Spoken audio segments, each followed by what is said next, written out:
All right, Harrison Vapnek is here. NFL Wild Card Weekend. It's been a while, buddy. How we doing? Yeah, How we you hanging? you've been way too busy to do these. I've asked you this like multiple times over break, but you said you were busy. You said you were dealing with stuff. You said you had meetings. Just couldn't get you on the pod. But this is one of my favorite weekends of the season of the year. So 6 games for the next 3 days. We're buckling up. We got a lot of good football ahead.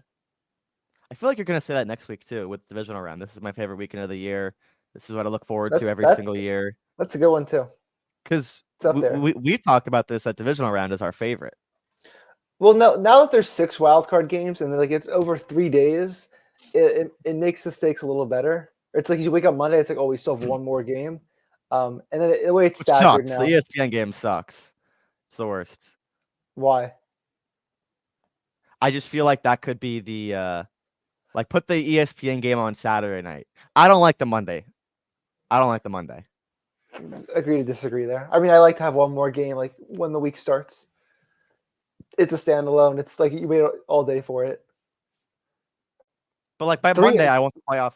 I want to know all the matchups. Like you can wait till Tuesday. I don't want to wait till Tuesday. Anyways, all right. We're gonna do some stuff today that we've never done. We are going to talk about Bill Simmons' playoff manifesto. What?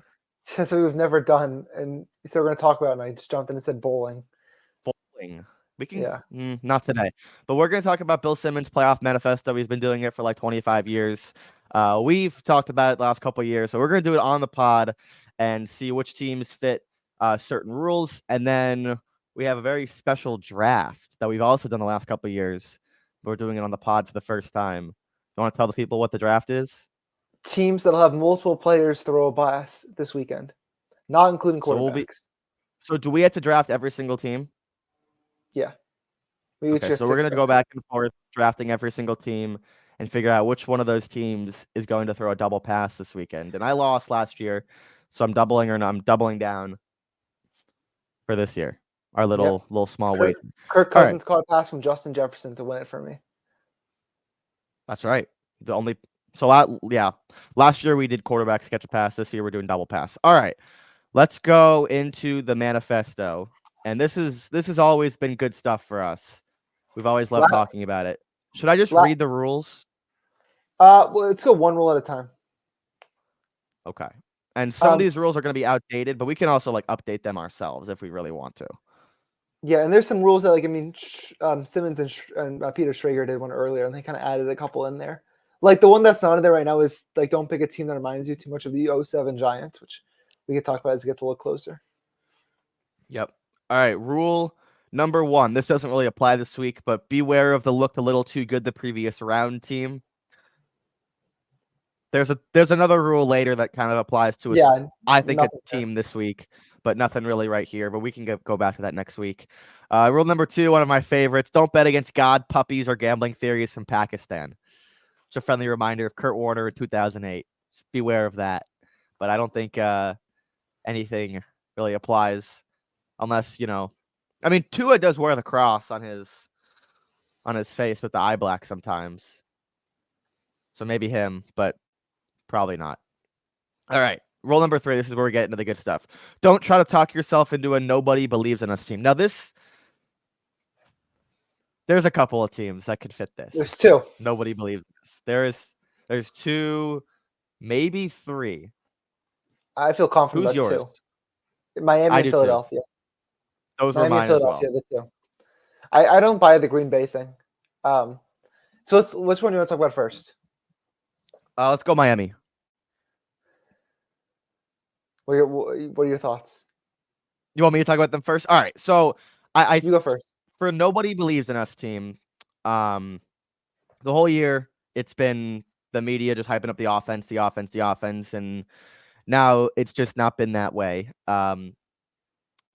There's a rule in there that says to take away the first 6 or 7 weeks of the season, and it would be the same thing for Miami last year on kind of what happened with them is that they were this super high-powered offense, and then injuries struck with Tua for sure, but Tua's been healthy this year, but everywhere else just decimated with injuries. And I feel like from a consensus standpoint, there's not the same oomph to this Miami team that people were giving them credit for earlier in the year. And they're coming into the playoffs kind of hobbled.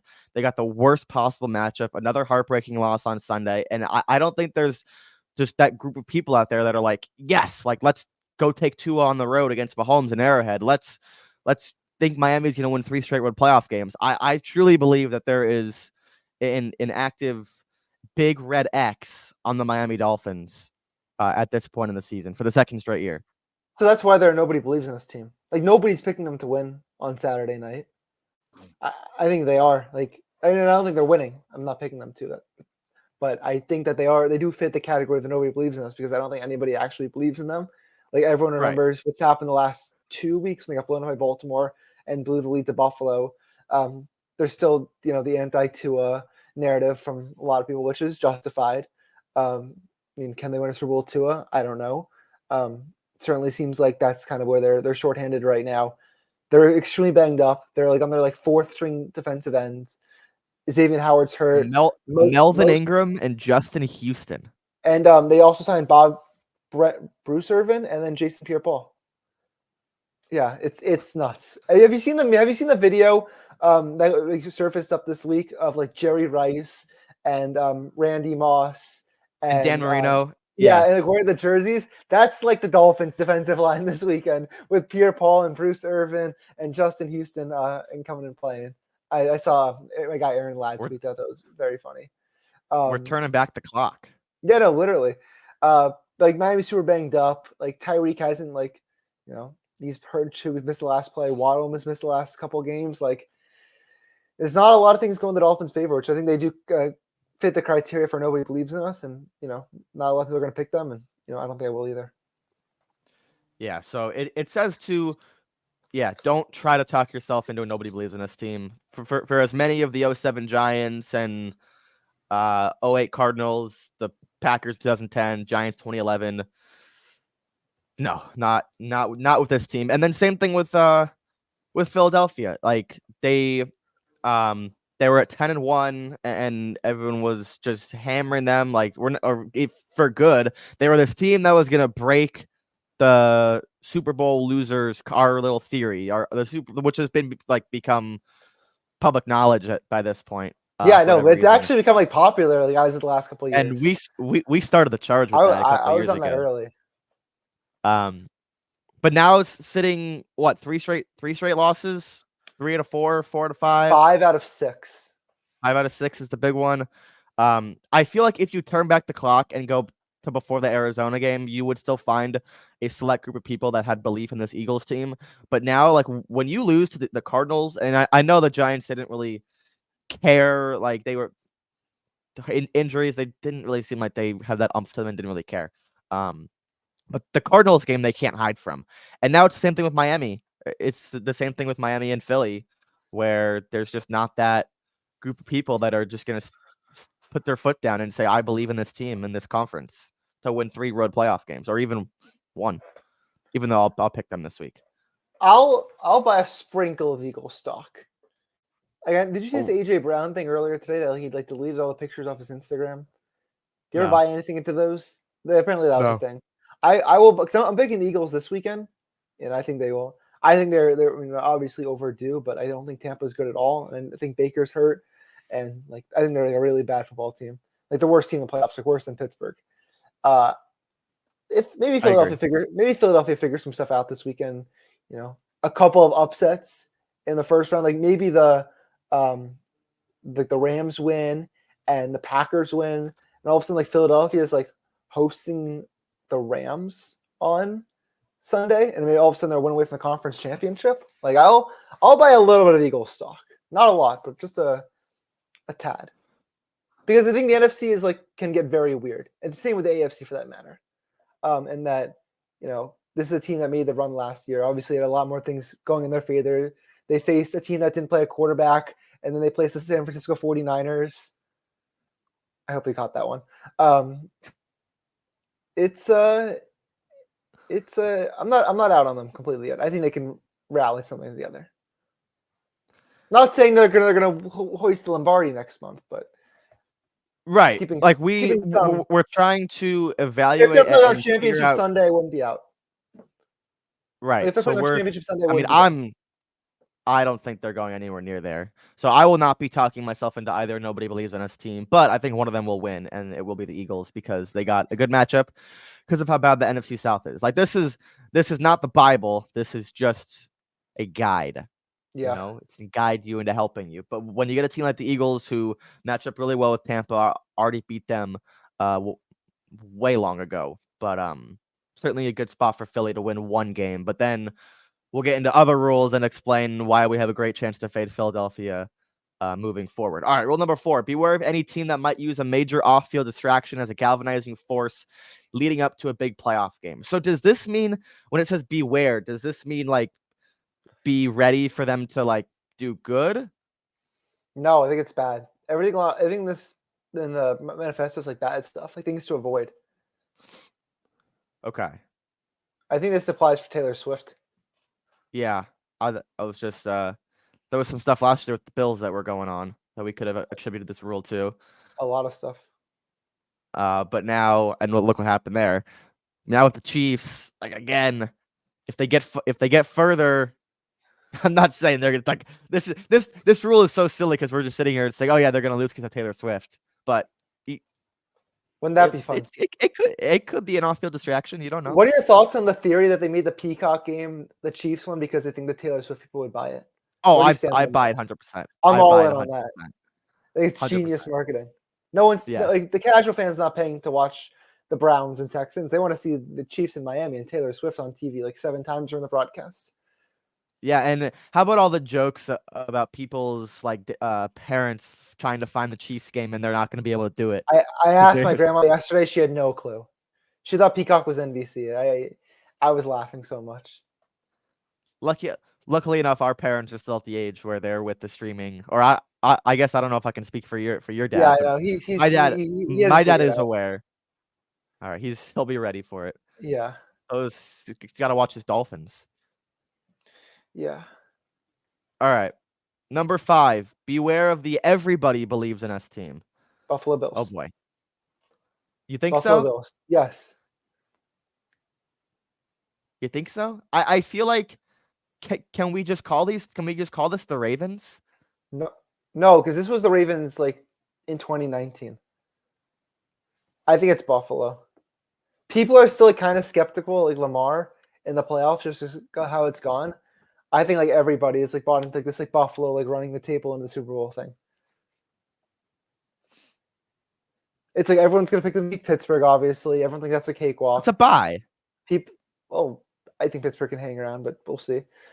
We'll see if they play the Chiefs. They'll probably be favored in that one for the first time ever since playing Mahomes. Yeah. They were favored 1 year in the regular season by like 1. Maybe last year. I don't know. I don't remember. But yeah, I think the Bills are that everyone's buying. Like when everyone does their playoff brackets, I bet the team you'll see in the AFC or win the AFC most is Buffalo. Not mine though. I think it's been Baltimore. I don't know.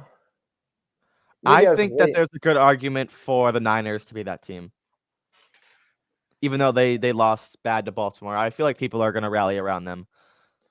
Yeah, like that's my especially because they've beaten everybody in the conference. They've ran through everybody.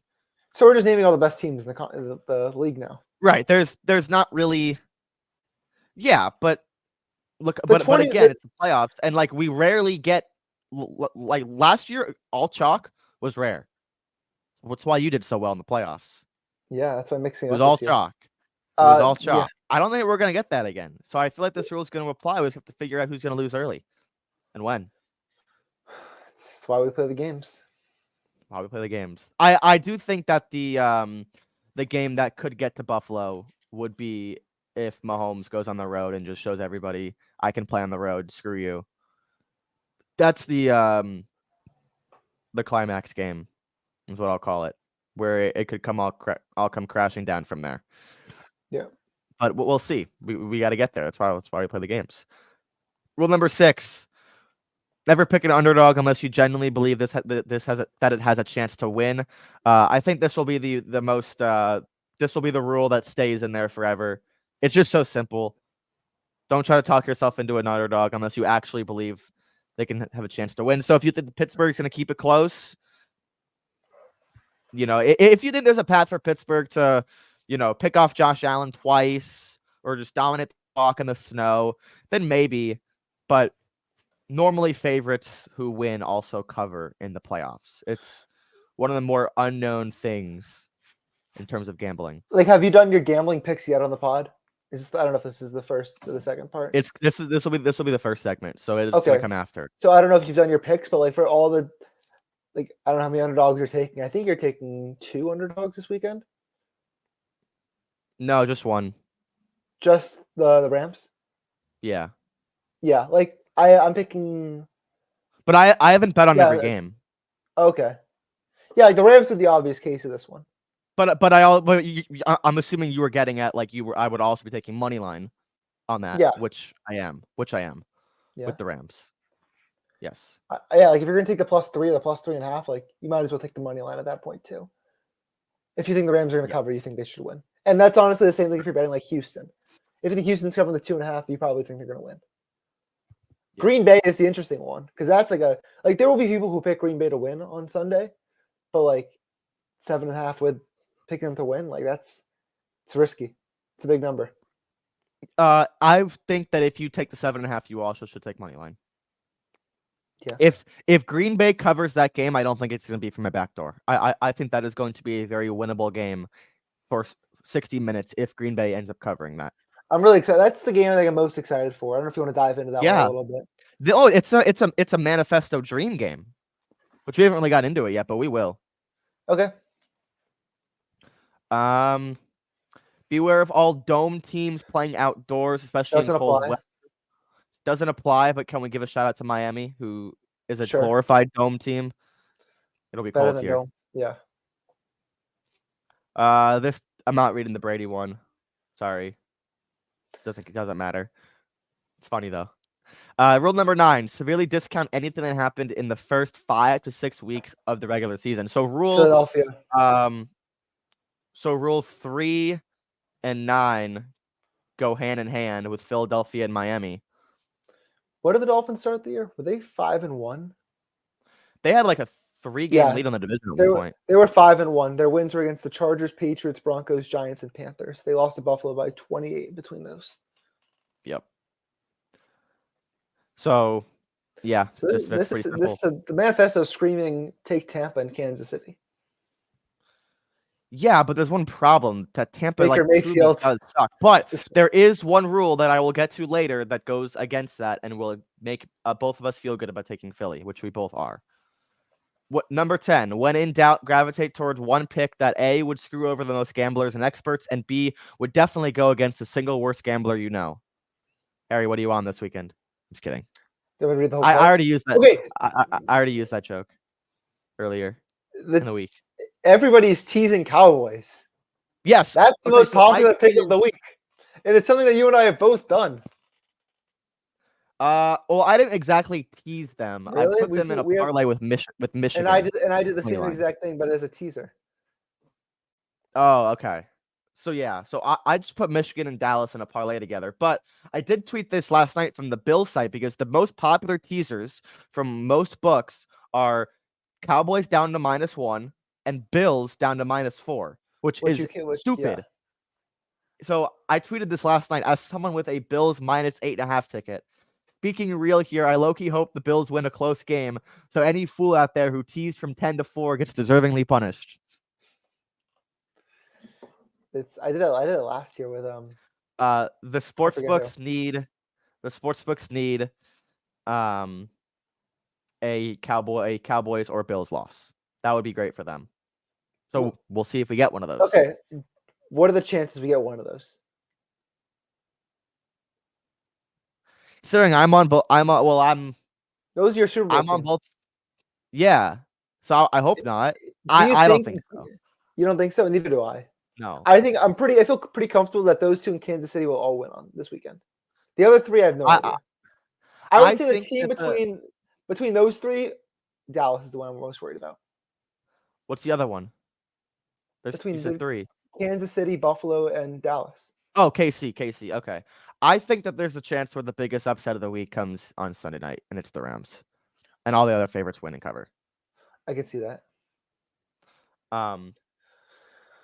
Yeah. So we'll go back to that, but just always keep that in mind. Would screw over the most gamblers, All right, because teasers always look so easy in the NFL, and especially in the playoffs, and then sometimes you win, and other times the board gets the best of you. Rule number 11: Mason Rudolph. Don't ever talk yourself into a terrible quarterback ever for any reason. As bad as the quarterbacks were in the league this year, like I think 11 of the 13 of the 14 quarterbacks in the playoffs aren't awful. I think Rudolph is the only truly Mayfield is all right. I'm with you there. It's interesting. As bad as it was, Rudolph is the only bad one. Yeah. All right. Rule number 12: beware of any team that celebrated the previous weekend's victory like it had just won the Super Bowl. Houston. Step in, Houston. Yeah, step right in. I was very pro Houston all year. I'm leaving the train. You're a big Flacco guy. You're drinking the Flacco Kool-Aid. The trends, a lot of the trends say that Cleveland's going to go on a little run here. Do they? I think so. I trust a vet experience. I trust an experienced defense that's well coached against a rookie quarterback and a very inexperienced coaching staff and offense. I think the Browns could handle them. A defense that is much worse on the road this season. Okay, but they just dominated them in Houston. But you kind of have to throw that, throw some part of that game out. Also, the Texans also could not stop them that game. I know. No, I know. And I think, and then if Cleveland goes to Baltimore, if that follows, they play the third time. I think that Flacco going back in there. And that's the game I'm going to pick Cleveland in. That would be awesome. But I do hope that Houston wins. Let me find the tweet. So in where is it? Oh my God, it was wait. Oh, here we go. In playoff rematches from the same season, the team that won the first matchup by double digits is 22-35 ATS in the rematch. That's 37%. To fade on Cleveland and Philly this week. Yeah, it's fair. I'm sure there's a lot of numbers that can be, moved around. But yeah, that's a fair point. I mean, of course, we'd be remiss if we didn't mention the rookie quarterback versus playoff experience quarterback trend. Just as much of a fade. So this reminds me a little. Finish your thing. This is just going to be one of those games where it's a 50-50 game, and whoever makes the plays wins. You can kind of just throw all the trends out and just say, who do you trust more? That's kind of why I lean Houston more. I think I trust them more at home with the better offense. This reminds me a little of Lamar and the Ravens were a slight underdog at home against Phil Rivers and the Chargers in 2018. And it was Lamar's first playoff game. And the Ravens had beaten the Chargers just a couple weeks before in LA. And now they were playing the rematch. And the Chargers basically controlled that game until the last 5 minutes when they almost blew it. But I think it was a veteran quarterback versus a rookie in his first playoff start. Even though it was at home, the veteran played well and the better defense played well. So the Chargers won that. And I think it's a similar game to what we're going to see on Saturday. Interesting stat I'll throw out there that we heard on Simmons, just for the viewers who didn't see it. Tom Brady has the most road playoff wins of all time with 7. He is tied with Joe Flacco. I couldn't believe it. I think Flacco is a plus for that team. I don't think they're going to lose a game because of Flacco. At what point, how far does he have to take them for them to not start Deshaun Watson next year? If they beat Baltimore in the conference divisional round and they go to the conference championship, I think that's his. But what makes you think Flacco would even want to come back? David just asked me the same thing. Why not? What is he? If he takes this, he did. Was he trying to race the finish line to get on a team this year? If he was driving carpool. If they get on this if they get on this magical run in the Super Bowl, why not just come back next year? But why not just end you did it? You came in, did the Tom Brady. I think if this has the chance for the best story. if they bring Joe Flacco back next year, I think that's more disaster than good. Over a full season with Joe Flacco at 40 years old.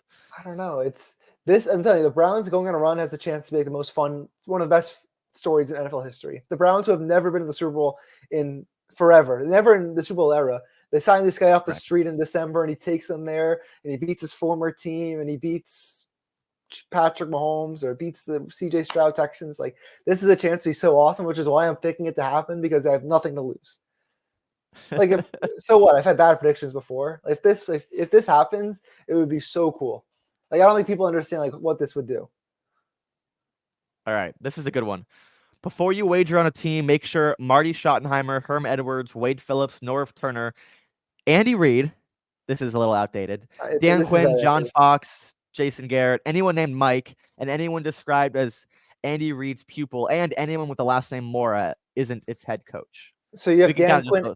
You have Dan Quinn and Mike McCarthy on that one. But head coach. Well, Mike McCarthy's on. But anyone named Mike though, so that applies to McCarthy and McDaniel. Oh, great! We're fading both of them this weekend. Yeah, let's go. This is a little outdated. This was before Andy Reid figured it out with Mahomes, or it's before he got Mahomes. Yeah. All right. Rule number 14. I think this is my favorite rule. Before every playoff game, rate the coaches and quarterbacks from 1 to 10, add up their scores, then make sure you're okay backing a team with said score. We already did this. Can we grab a whiteboard and write them down?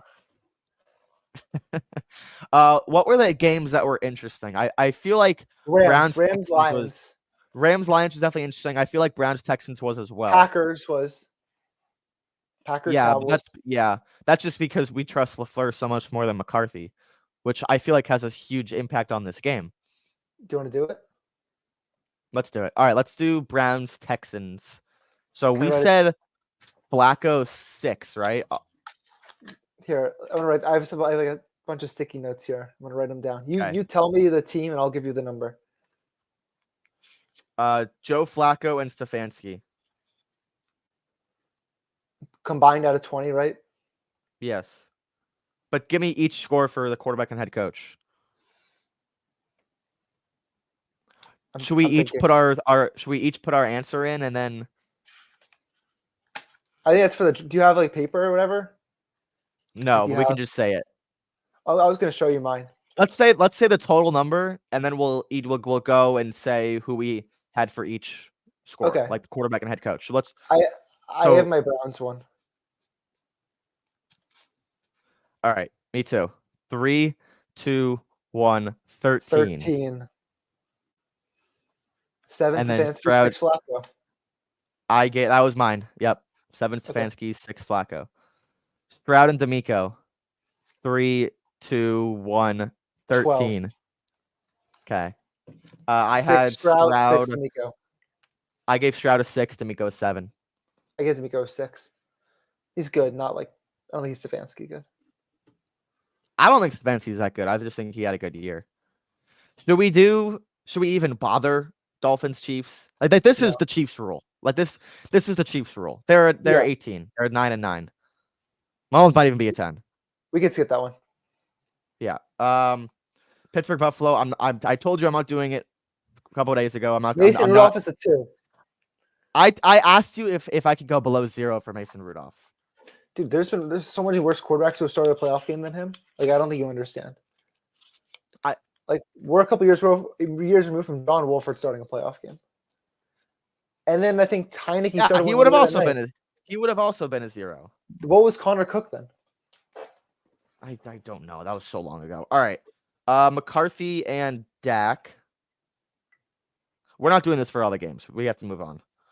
And then LaFleur, Love. All right, McCarthy, Dak, you ready?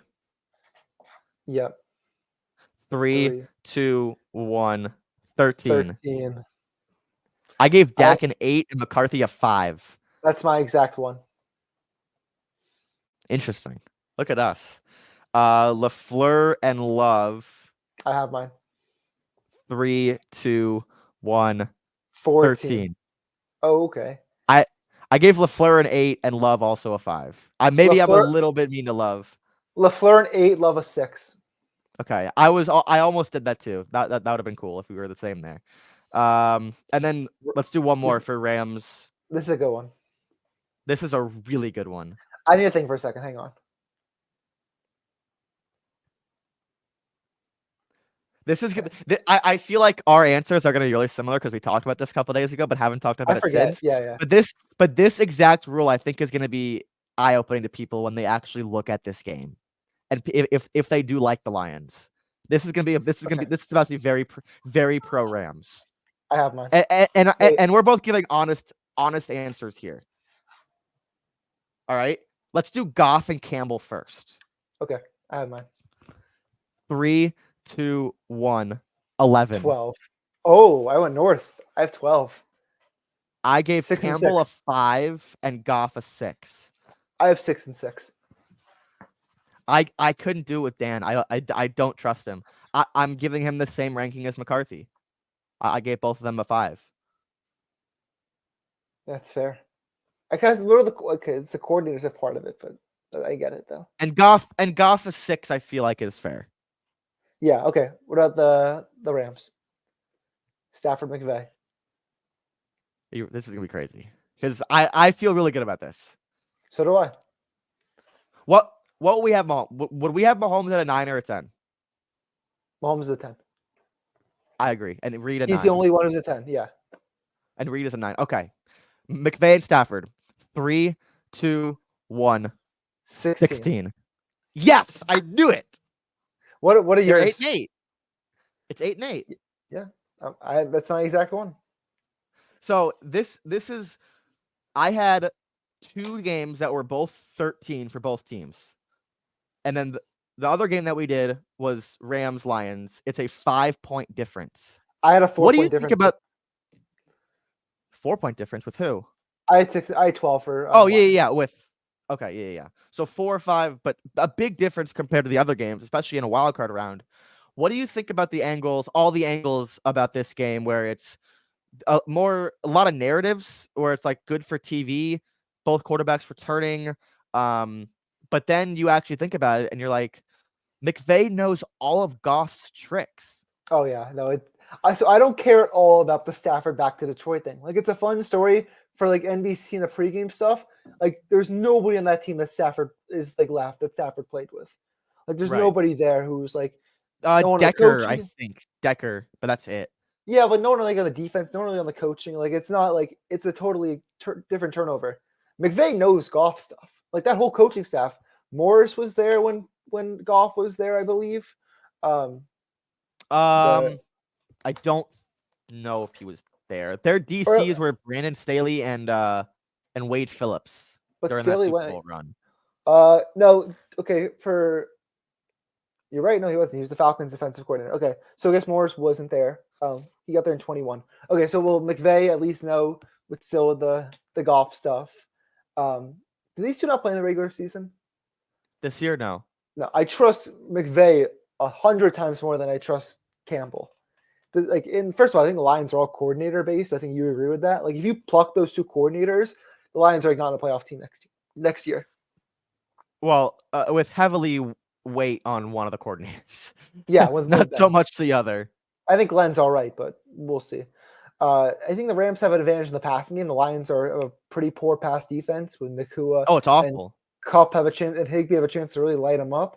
Stafford, last time we saw Stafford in the playoffs, he won 4 straight games and won a Super Bowl, and then the sun rose in the West the next day. A crazy concept there. It's Kyren Williams, second team All-Pro. I don't appreciate that stray, by the way. I can't believe you remember that. I do remember a lot of things. Also, like, breaking news, like DeBoer is becoming the Alabama coach. Holy shit. I just want to put it out there. I think the Rams are the better team this matchup. I think they have the advantage. The only way the Lions win is if they're absolutely moving the ball at will. I think with no Laporta, I think that's big. He is their second best receiver. Is Jameson Williamson playing? Let's find out. Because then it's Amon-Ra. Then after that, it's a bit of a drop. I don't see him on the injury report. The injury report. Okay, so he's probably playing then. He's missed the last few games. Raymond didn't practice. Laporta didn't practice. Raymond didn't practice. Laporta's not playing. We'll see. I think the Rams are the better team. I think they have the advantage. I think they'll win. By score predictions, can we talk? Wait, can we talk about this? About the Rams? DeBoer? No, DeBoer. What about it? It's a great hire. You think it's a great hire? Good for him, dude. He got the most out of that Washington thing. Well, yeah, I know, great for him. But like, DeBoer. He's won. I guess it's not as like I'm just thinking. I just feel like he's won everywhere he's been. No, I understand that. I don't know. I think that if I give myself more time to think about it, I'll realize that he'll be good there. It's just he's not ever. No one's ever gonna. I just like the only person that could have ever. I feel like been a Saban type is Kiffin because they're so like Kiffin didn't want to go there. Yeah, it seems like he didn't. There was never buzz on Kiffin. No, zero buzz. So how about Washington now? Oh, they are fucked next year in the Big Ten. Is Grubb going with him? If he takes Grubb with him, let's see. And they're running that offense down in Tuscaloosa. If I'm Washington, blank check and Grubb. Blank check. Write your own salary. Head coach. Head coach. Yeah. Have to. I mean, they could also bring back Jimmy Lake if they really want to. Yeah, that's a good hire. He was a good culture fit. Quick rapid fire before we move on with the manifesto. Quarterback predictions for Bama next year. Who's left? I can't think of anybody. It's Milrow or unless the freshman was ready. I forget his name. I mean, I'd be shocked if it wasn't Milrow. If they made Penix look good, they could have it figured out with Milrow. I feel like. Can they? Is there anybody else in the portal? Talia. Dude, Talia's not going to Alabama. He's already been there. Tyler Van Dyke? He's at Wisconsin. Oh, that's right. Yeah, I don't know. Maybe they can make it work with Milrow. DeBoer, I mean, look, everyone works with DeBoer. That offense is... I'm excited to see that offense in the SEC because it's a little different than what we're kind of used to. Yeah. All right. It's other than what Tennessee does, but yeah. Sure. Oh, those will be fun. Rule number 15. Don't try to be a hero. Just try to win money. Thank you. Wait, did I miss a rule? I'm not reading it. Oh, never mind. No, it's rule 17. No, the rule before it was the rankings out of 10. Yeah, don't try to be here. Just try to win money. Rule number 16. Take one last look at the quarterbacks. That has Houston, Cleveland written all over it. I just feel like there's a world where if Houston wins, everyone's gonna be shitting themselves and be like, "Oh, I can't believe I bet on Joe Flacco." That's the negative result. All in. All in. All right. Rule number 17. There is plenty of time to bet against any quarterback or coach. That's you, Jalen Hurts. You got me for 1 week. You got me for 1 week, pal. That's a good apply to it. Same thing, honestly. Same thing with the Chiefs. Now it's crazy to say we're going to be betting against Mahomes. I was thinking that for Buffalo. Yeah. Well, you're much lower on Buffalo than I am. I mean, I think they're the best team in the conference. So we'll see. Yeah. What else? Should we do our draft? Yeah. All right. How do you want this to work? It's just alternating. So we are taking, but you get the first pick because you did you won last year. Yeah. So we are just taking there's an easy 1-1. Teams that have obviously you can just take position player throw a pass this week. My first pick is the easiest pick on the board. It is the Detroit Lions. Yeah, I knew you were going to go there. I have a draft. I ranked them all before we got on them. I did not. I don't even know who has done it at all this year. I'll go with the Browns. Was that your number 2? No. Really? Dude, Amari Cooper loves to throw. They were my number 2. Now I'm scrambling. My draft's out of whack. I took my pick. No, I am picking the... Are you keeping track of these? I have mine, yeah. Write down mine too. Your first pick was the Browns, correct? Yes. I'm torn between 2. Give me the Give me the Cowboys.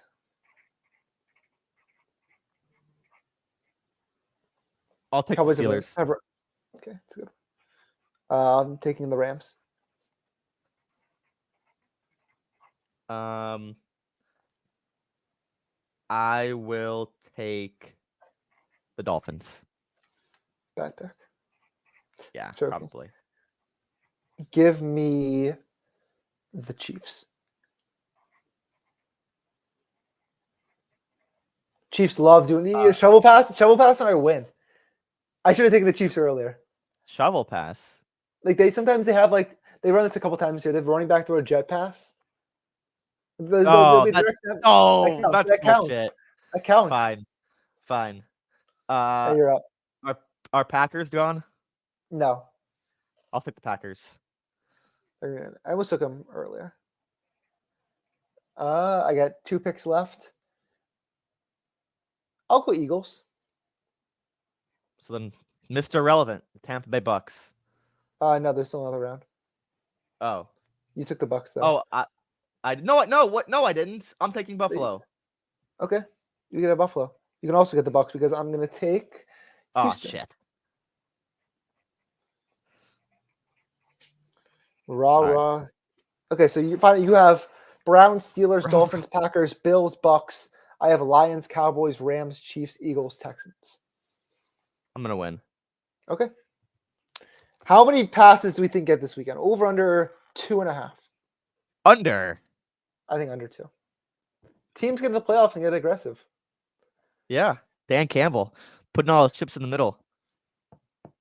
All right, let's play this game. It's gonna be, and hopefully, like when I give you the first one, you can think of other queries off the top of your head. Rapid fire. We're gonna do our little 3-2-1 game.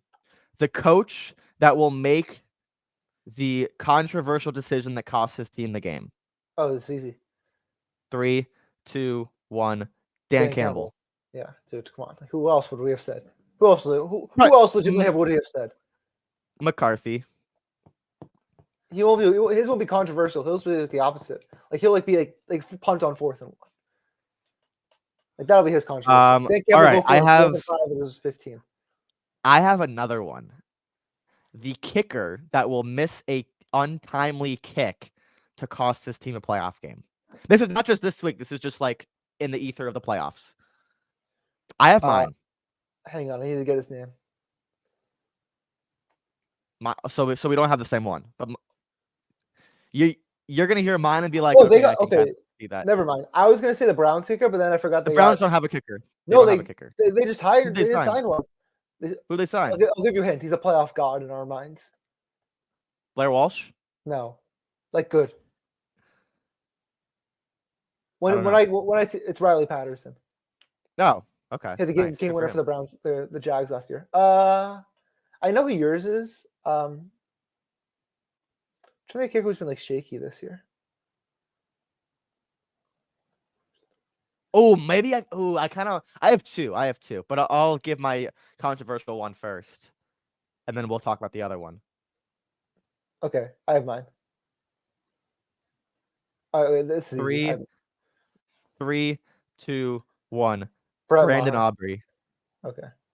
Maher was the easy choice. The Rams special teams has been awful. Brandon Aubrey or Audrey. Could you imagine? Yeah. I think it's going to happen. It's happened against Washington. I know he missed a couple. One got blocked. He shanked one left or yanked it right. Oh my God, he yanked it left. Another one that I wanted to think of, Jason Sanders. He's been good this year. All right. Do you have any others that you can think of? Queries? Yeah. Okay, quarterback that not this weekend, but like this playoff run can like write a whole like new legacy for themselves.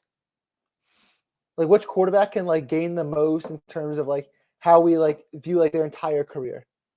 There's a lot of good ones here. There is a couple of good ones. I will do mine. I know who yours is. There's one. No, I don't think you do. There's one big one in each conference, and I don't know who I want to pick. I have one. It would rewrite everything. Not a rewrite, but like it would silence a lot of people. I feel like we're gonna say two different people here. Okay. 3, 2. No, 1. let me count. It's my show. Okay. No, my show. 3, 2, 1. Dak Prescott. Brock Purdy. Oh wow, dude! The whole Shanahan quarterback system thing would you could eliminate it. Yeah, I just think Dak winning it for Dallas would change everything. There's a Lamar side of this. There's a Josh Allen one. There's the Flacco one we talked earlier. There's a Tua one. Jalen Hurts breaking the mold. Jared Goff. There's so many really good ones in here. Yeah. The only ones who aren't is Mahomes and Stafford, who have won the last 2 Super Bowls. And Mason Rudolph and Jordan Love. And CJ Stroud. No, if Jordan Love wins it after Rodgers is gone, let's go. Al, it's just this Jordan Love. This guy, Jordan Love, he replaced Aaron Rodgers. I mean, this guy, Al. Oh, we had to get a Collinsworth one in there. All right, do you have any others? We only got 1 Collinsworth game, but 2 Tirico games. No. Let me think. Oh, Al, I mean, this guy, Matthew Stafford. I don't know. I have to think a little harder about it. Okay, I have one. We should have came prepared. What's the Dolphins' move if they lose this game? Does this not remind you a little bit of the Rams with Goff? And it's have we gotten the absolute most out of this guy? And it's what is our Except next one thing. The Rams didn't publicly try to get rid of Goff the 2 previous seasons before they actually got rid of him. Also, who are they? There's a bad quarterback shortage in the league, or there's a good quarterback shortage. Who are they replacing Tua with? That's there's not really a trade that they can make for Matthew Stafford out there. That's Kirk Cousins was the only one. Even him, it's he's old. He's coming off an injury. It's that feels like a. I don't know if I like that fit, Kirk and all that speed. No. What if they traded for Jaden, the Pats pick for Daniels? What if they trade for Justin Fields? Would Fields I don't think that would be a very well liked move in Miami fan world. No, because again, we're not sure Fields. Because I do still feel like there's a lot of guys that love Tua. Just from a I don't know. I can't think of the word. Mac Jones is available. They can have him. Yeah, heard Joe Flacco might be available at the end of the year. What if they had Deshaun? I'm telling you, if they could get Deshaun for God, we're done. Why? How about this? Okay, I have a question. I'll change topics here. Is McDermott done if they lose early again? If they lose to Pittsburgh, maybe. Not if they win a playoff game. I agree. I think he saved his job in the regular season. What's the path for Pittsburgh to go on a little run here? Is there any? There is no path. They will not win a game. Okay. I will. I shouldn't be doing this. I'll make Buffalo a pinky bet. can lose to anybody. Buffalo's capable. Okay, never mind. I'm not making a pinky bet. I take it back. What happened to that? I said I was about to say that I'll cut off my pinky if Pittsburgh wins, but I'm not gonna do that. Dude, I would bet Buffalo money line so fast for the reverse jinx. I was about to say it, but I don't know. So we think McDermott is safe. What about McCarthy? McCarthy is the only coach I think will be fired if they lose. I don't think Sirianni's going with a loss. No, I don't think he is either. I think McCarthy is the only one who's in serious danger of losing their job. What about Todd Bowles?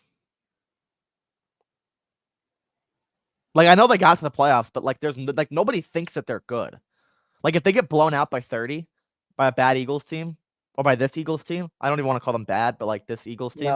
No, because who are they going to hire? Raheem Morris? Run it back. Yes.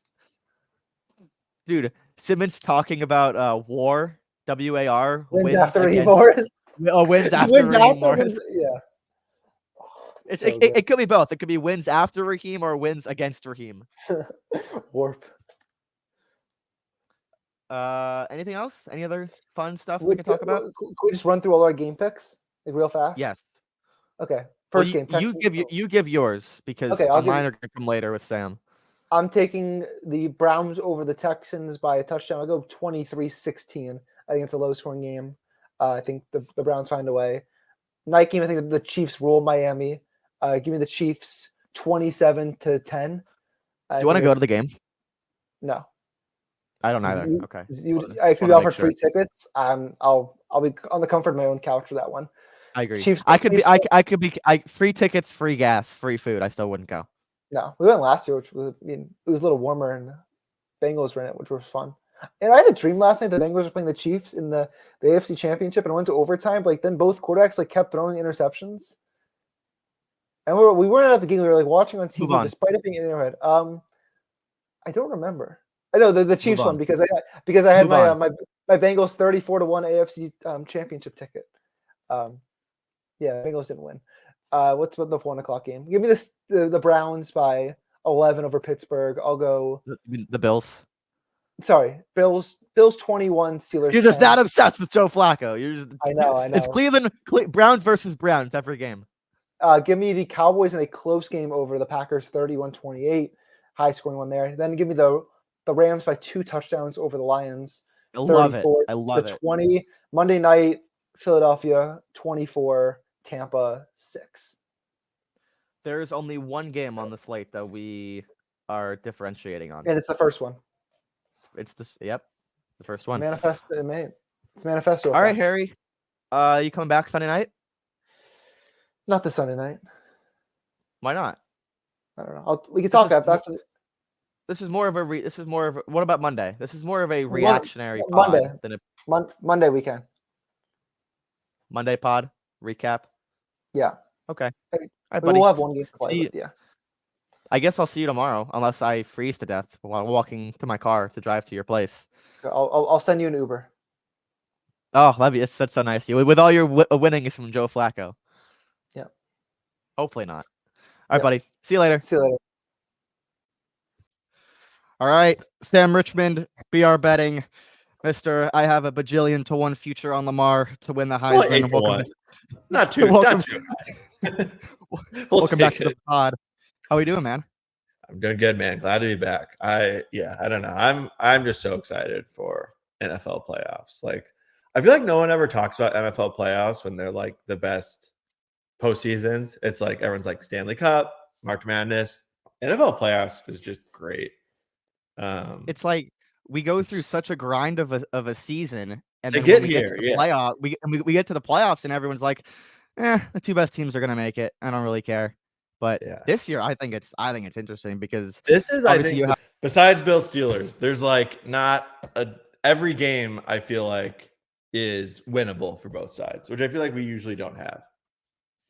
There's tons of people who are just taking chalk, Ravens, Niners, but I feel like all it takes is one crazy thing to happen, and we could get a really interesting couple of weeks in the NFL. And obviously, starts this week. Obviously, Ravens, Niners don't play. But yeah, I mean, there's a couple of dogs that I think the public really likes. We'll talk about that. Let's start with a little bit of house cleaning stuff first. So we have some futures, a couple of the same. Obviously, I mentioned your Lamar thing, but let's just get a lay of the land for all of your syndicate people who are listening to this to just know what you have and are aware, and people from my side to just know what do we have. Let's start with you. What do we have on the future side of things? All right, so I don't have that many. I got 2 AFC teams. Yeah, I got the Ravens at 15-1. Obviously, that's looking very good at the moment. And then I have Bills at 18-1 and 12-1. When did I take the first Bills one? It was during the Cowboys game. I was when they're kicking the shit out of them, they're really back in the playoff mix. So that turned out really nicely to get the top 2 AFC seeds. I am really kicking myself. I really did like the Niners 10-1 heading into the year. I put them in some fun Hail Mary parlays with Scotty Scheffler winning tournaments, and Scotty Scheffler obviously got second place in every tournament. So I'm kicking myself for that one. And I do wish I had an NFC team. Nothing is jumping out to me too much. I know I texted you probably a few weeks ago, Rams 70-1 is intriguing to me. I didn't pull the trigger on that, which honestly would be nice to have right now. But that's it for the moment. I'll rock with the AFC, and we'll see if there's a spot for an NFC team at some point. Is this like 2 out of 3 years you've had Ravens? 3 out of 4 to some degree?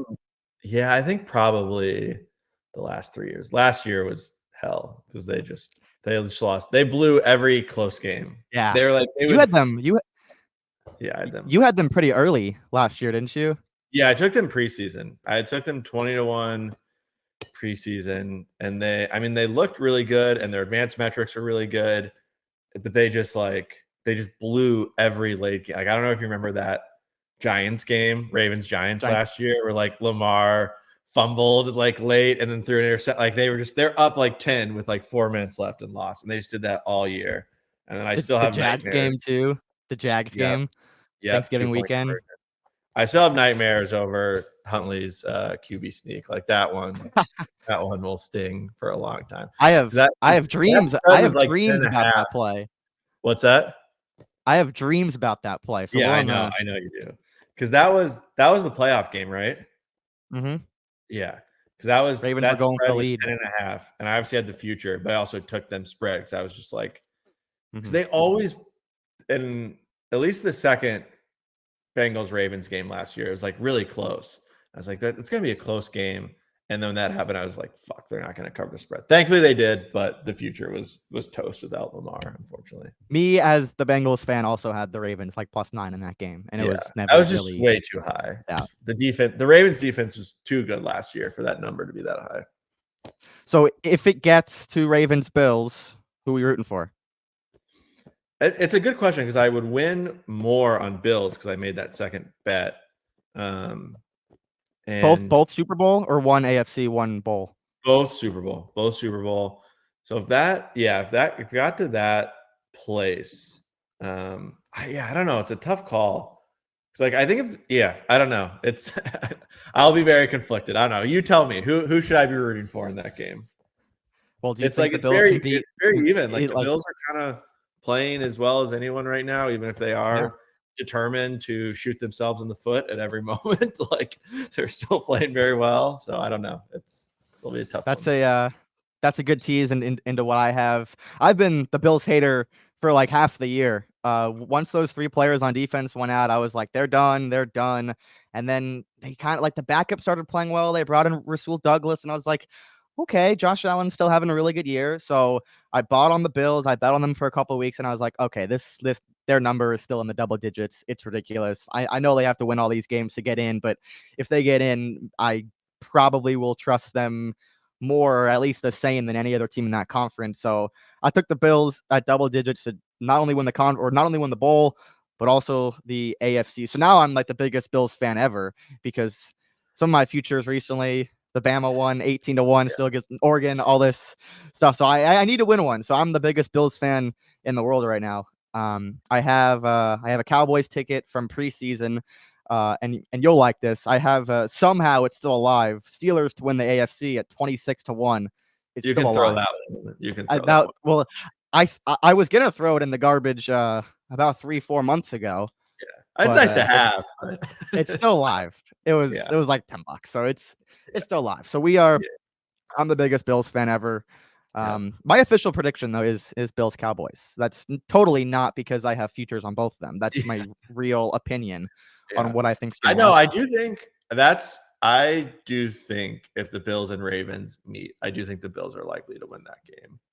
It's funny because everyone you may have seen this because it became a big the Bills turned their season around with the OC change. And it's like, no, that it was the defense. The defense was playing like dog shit, and then it turned it around.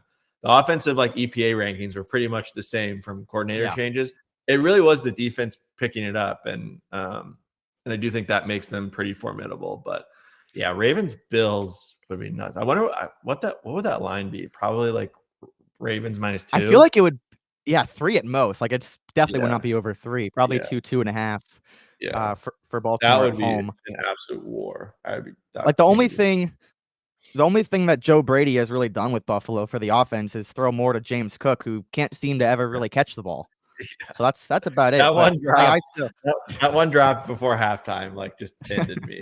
I was like, I know how this is ending, because that team, they just, I don't know. The Bills will contend for a Super Bowl unless they just shoot themselves in the foot for no reason. That was the exact phrase I was about to use. Everybody thinks it's coming. I feel like I kind of do too, but like you have the Chiefs with the Mahomes factor. Ryan Russillo was talking about this on his pod the other day, and he was like, how many teams can you go by until you get to a team that you say, I don't think this team can win the Super Bowl? Yeah. Because the Bills are obviously one. The Ravens, you have the Niners. He's like, the Cowboys are kind of questionable. The Chiefs are obviously in there because they have Mahomes. He seems to always play well this time of year. I put the Cowboys in there. I think the Cowboys go win the Super Bowl. Yeah, I definitely agree. I hope so. So, all right, let's start with the games. Let's start with, I think, the most interesting one. I guess there's a ton of like fun narrative storylines this weekend, but I think the best game is Miami, Kansas City. And you've seen the weather report here, right? I guess here 2 hours away, but it's cold. I will not be going outside. I was gonna say, you could not pay me to attend that football game. You could give me like front row seats, and I would not. I don't do well with the cold. I would not go. Tickets are like $35-$40 for Arrowhead. And I'm sure there's a lot of Dolphins fans traveling from Miami to go to that game. I'm sure. Yeah, totally. Yeah. All right. So we can kind of brag. We have the Chiefs at one of the best numbers there was. You tweeted it. You got what, -140 something. 42. Yeah. And right when I saw that tweet, I was on my computer on FanDuel, and I was like pressing as many buttons as I can to get it in. And I was like, oh, nice, he's on it too. So I got -144, and I was like, dude, this is gonna go up with the Dolphins injuries. When everyone starts to realize how cold it's gonna be, because I was coming back here, and I was like, how cold is it gonna be? And I saw the weather report for the weekend, and I was like, oh, that'll be fun for whoever gets to play the Chiefs. And we get Miami. The line kept going up. It's up to 4.5 now spread, and the money line I saw 230 earlier. Yeah, it's pretty up there. Yeah. I won't do the like classic bettors thing where I'm like, oh, I have closing line value, so I know. Yes, let's go. We win. CLV. We win. I'm gonna keep good vibes. But yeah, no, I'm very excited to watch that game exclusively on Peacock. But there's so many these conspiracy theories about the NFL putting the Chiefs on there and not in like a national network. I was convinced they were going to put them on CBS Sunday morning in that spot, but I think they want all the Swifties to buy Peacock. It's smart. But yeah, I love the Chiefs in this spot. I mean, the weather situation, of course, that's great. Take a warm weather team, bring them to Arrowhead in about as bad of weather as you can get. But Dolphins just have way too many injuries. Like sorry, I'm blanking. They're throwing out Melvin Ingram out there at 35 in freezing temperatures. I'm sure that'll go well. Yeah, I mean, Xavier Howard, like everyone is out. And I don't know. Like, I think I always talk about this a lot. I'm sure I've done this rant for you before, but like, we just have such a bias towards offense that when a team is very good at defense and not as great as offense, we're like, they stink, especially a team that was once great at offense. And that, like, the Chiefs are still a threat to me. Like that's still a very good football team. And people want to write them off because the offense isn't as crisp, but that defense is very, very good. So I really like KC. I just think it sets up really nicely for them. And the Dolphins are just too banged up. And I think they kind of know that they're not real contenders anymore with all these injuries. Yeah. So I loved KC in this spot. What's the spread at now? Like 4.5, 5? 4.5. I mean, I don't. There's no 4s anymore. It's settled at about 4.5. So that's my lean. Like if you miss the best of it, if I would have taken as high as 3.5 earlier in the week, and then it creeped up and started settling there. Feel like there's maybe a little bit of value on Miami because of some backdoor stuff, and they still can score. Like, I don't think the field is going to be covered. I will say, I do think they are going to be able to run the ball. Yeah, I mean, well, no Mostert, it looks like, which could be a real thing. But for whatever reason, in the Sunday night game against Buffalo, McDaniel had such a good game plan early. They were running with A-Chain, and they were moving the ball. They were in control, and then they just stopped. Yeah. But my guess is that he is going to have sort of learned his lesson from there and really rely on A-Chain here. I do think the Chiefs can be run on. Like, that is the one spot where you can get them defensively. So I'm sure they're going to try and ball control, keep this on the ground, and kind of try and, I don't want to say slow this game down, but ball control this. But yeah, I know the Mahomes at Arrowhead thing like took a little bit of a hit this year, but like he is still so hard to beat in that stadium in a big game. And they are very used to playing in those conditions in these sort of situations. And the Dolphins just aren't. And yeah, even if Mostert and Waddle do go, which like I could see that, it's a playoff game, maybe they force it and go, they're still going to be limited. I don't think you can just like magically flip a switch and be healthy. And I think we've seen what this offense looks like without them. And it's just not as potent. So I like the Chiefs. Agreed. Like 4.5 is pretty high. So I would probably stay away from the spread at this point, but I do like the Chiefs. Yep, I was just about to say, because we can kind of give our leans or picks on all these games. I feel like it's consensus from both of us that if you didn't get the best number, sorry, but there's probably some value on Miami here at 4.5. But I don't really think you need to force it with the Chiefs at the peak market value at 4.5. I feel like that's probably a stay away if you really want to bet on the game. I mean, I don't know. I feel like there is kind of some value on Miami. Chiefs Bills money line parlay for a little fun. I mean, there you go. Something like that. There you go. Or what did I do? Oh, I think I did Michigan and Cowboys. I still cannot believe I bet on Michigan in that game. I couldn't see myself putting $1 on when you on that team, but I did it, and now it's over, and we're already on to looking at 2024, so I can just forget about it and hope the Cowboys win. We should talk about the college football coaching carousel before this podcast is over at a certain point. We can do it at the end. Yeah. We can do a little bit of a roundtable stuff at the end. All right. Cleveland, Houston. This is I feel like this is the most split game because I feel like there's a big public dog with the Rams on Sunday night. We'll get to that, but I feel like this one's super split. There's just so many things going on here because there's the scaredness of a rookie quarterback and a rookie head coach. That is a long-term fade in the first round of the playoffs, especially against a quarterback with playoff experience like Joe Flacco does. It's been a while, but he does have the playoff experience. He's been kind of balling for them against some weak competition.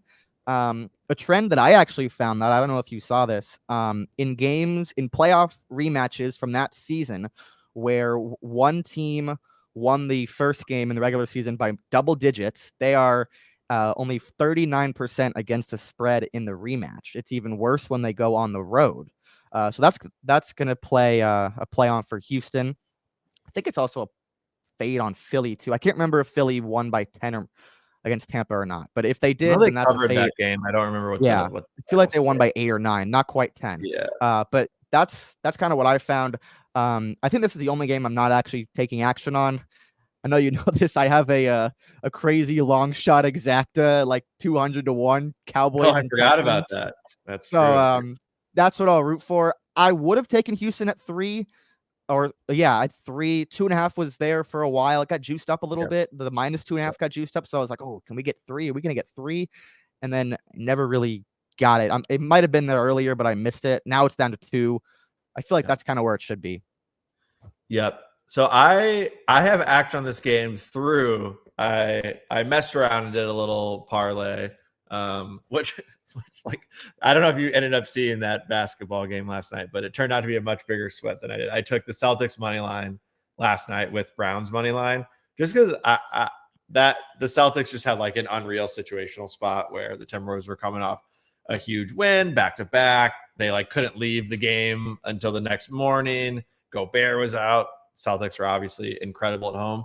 So they got there. They won the game, but it was an overtime game. So a little bit of sweat. But yeah, I essentially have the Browns at like +108 right now, which is pretty cool. But But yeah, I lean Browns in this one, obviously. I'm not breaking news by talking about how good that defense is, particularly the pass defense. I think they're number one in the league in pass defense. I absolutely love CJ Stroud, so it's tough to go against him. But I just think that defense is too good. I liked that the Browns essentially had a bye week last week while the Texans really had to fight for their lives. And I said this on Twitter the other day too, but I had Texans in that game last week, obviously, and kind of cashed a late AFC South future that I made before the week, which was nice. But they kind of sneaky, and it's going to get forgotten because they won the game, but they kind of got the shit kicked out of them in that second half. Like the Colts were doing whatever they wanted, and then they missed a long field goal, and the Texans kind of got a short field score, and then they just needed one drive to win the game, which they did, and credit to Stroud. And then, they would have lost if Minshew puts the ball a little bit better on that 4th and 1, in my opinion. But I was scared about how they closed that game. Their calling card is their rush defense. The Colts really ran all over them.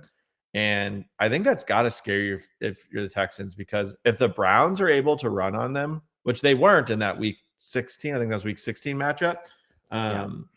If they're able to run on them, especially with what they did in the pass game against the Texans in that game, I don't know. That's just going to be a lot to put on Stroud's shoulders against a really good defense. So, and I expect Jim Schwartz, who is, defensive goat, to try and make Stroud's live hell. So we'll see. I think it's going to be a great game. I do lean Browns and took them for a little fun. Not a crazy position. I didn't like hammer it or anything, but that's where I netted out there. Yeah, it's a tough one because I feel like and there were a lot of sharp bettors out there who love to fade Houston in certain spots this year, kind of assuming that CJ Stroud would eventually just turn into a rookie or not turn into a rookie, but make rookie mistakes and maybe lose a game that he shouldn't lose. I lean that, but the only time that's ever really happened was that Carolina game, which seems like forever ago. That's still probably the worst loss of any team. I'm like, yeah, I have no idea how I won that bet. Like in hindsight, that was a horrible bet, and it somehow ended up winning. But no, man, he's unbelievable. His interception rate, I can't remember what the exact figure was, but it is like astonishingly low. Especially, I don't want to steal this talking point because I can't remember who it might have been Barnwell, but like.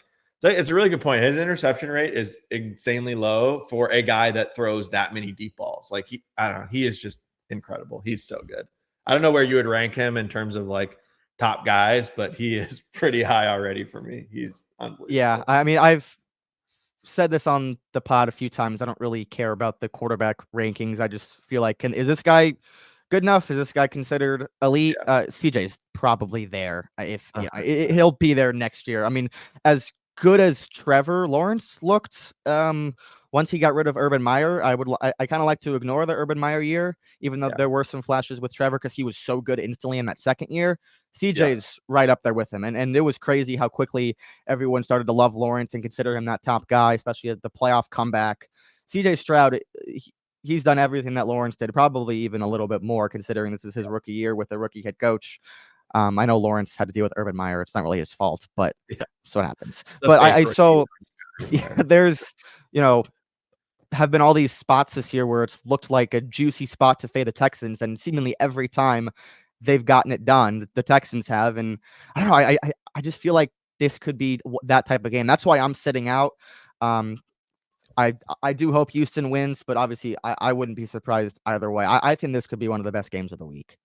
Yeah, it's going to be great. I mean, I really did want to doubt how real the Flacco stuff was. And, maybe on Saturday, I'm going to be like, fuck, why did I fall for it? But I mean, the number, I think they're like top 5 in pass DVOA since he took over. I mean, it's been incredible. And he obviously looks very, very confident throwing it. I mean, we'll see. Obviously he picked them apart. And I know everyone wants to like throw that game away completely, obviously, because Stroud wasn't playing, but like there still is that other side of the football that isn't affected by Stroud. And like I said, they couldn't even run the ball in that game and they still moved it. So if the Texans run defense looks like it did Sunday night, against Cleveland, they're going to be in for a long game. But I do think that'll be a close game, come down to the end.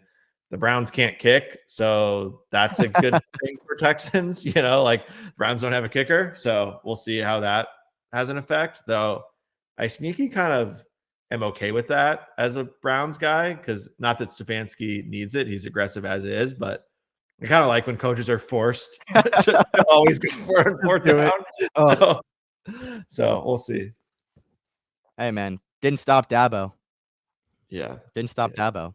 He didn't have a kicker. And then, of course, going back to college, because Dabo pisses me off so much. Of course, in the bowl game, that kicker the kicker makes from 3 50-yarders. I'm like, where was this against Florida State? We wouldn't even have to deal with any of the Florida State stuff. That's true. If that insurance guy just made that kick. Great point. God. That's a great point. Yeah. Anyway, so I feel like, I brought it up earlier, at 3 for sure value on Houston, but I feel like the line is probably right where it is right now. You have the Browns at a good number because you went with the Celtics last night. I heard that was an interesting game last night. I wouldn't know though. But so it again, like playoffs is so dependent on the number, like more so than any regular season spot. Like if you just don't be. This is the most if you don't have the number, you don't take it. 100%. I love this time of year. Like on Saturday, Sunday nights, whenever those odds first come out, like those are so gettable. Especially because everyone, especially playoff times, like everyone is so overreactionary, like to what they just saw, and we'll probably talk about that when we talk about the Bucks-Eagles game, because that one opened really low too. Sure. But yeah, it is a very good time to be a better when these games hit the market at Sunday night at 9:00. Like you can really, if you know what you're doing, get really good numbers.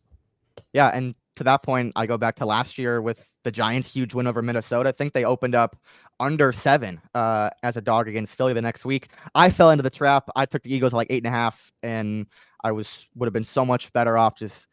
Again, scouting that number out early, seeing the Eagles under 7, huge overreaction spot. Like that Giants team had no chance. Yeah, you got to play the Vikings. They got to play. Yeah, you got to play the Vikings. All right, let's go to Sunday. We can breeze through this Buffalo-Pittsburgh game. Obviously, we're very invested in the Bills futures-wise.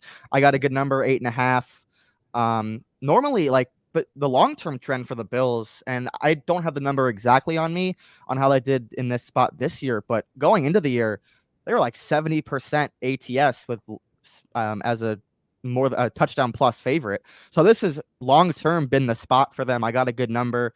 I feel like this is a buy. I mean, you get Mason Rudolph, no TJ Watt. Everybody's seen the Watt thing is just the Watt thing is just such a dagger to the Steelers' chances. It is nuts to see a game with the total of 35 be a double-digit spread in this league. Like that just doesn't happen. But yeah, I mean, I think the only thing that you've got going for you for the Steelers is that run game has looked very good the last few weeks. They've really bullied teams. I know the Ravens didn't have their full guys, but Steelers bullied them on the ground. They bullied the Seahawks, right? That was the week 17 game. Yep. So, you can kind of run on the Bills. So your hope is just keep this on the ground, keep the ball away from Josh Allen.